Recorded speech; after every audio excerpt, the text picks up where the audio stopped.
কালকে ম্যাচ শেষে ৪১ বছরের একটা মানুষ ড্রেসিং রুমের কোনায় বসেছিল ভাই।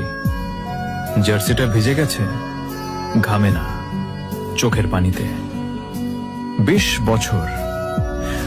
বছর ধরে দেশটারে কাঁধে নিয়ে দৌড়াচ্ছে। ফিগো চলে গেছে, দেকো চলে গেছে, কিন্তু রোনালদো যায় নাই।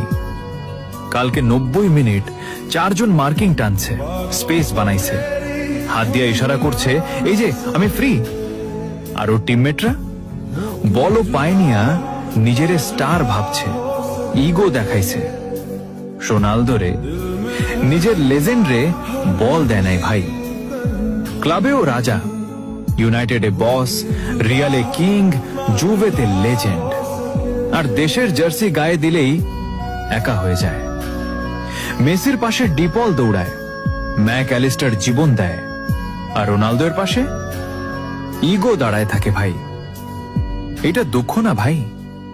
৯৭০-এরও বেশি গোলের পরেও খালি লাগে যখন নিজের পোলারা সম্মান দেয় না। ৫টা ব্যালন ডিওরের পরেও কষ্ট হয় যখন শেষ WC-তে কেউ পাশে থাকে না।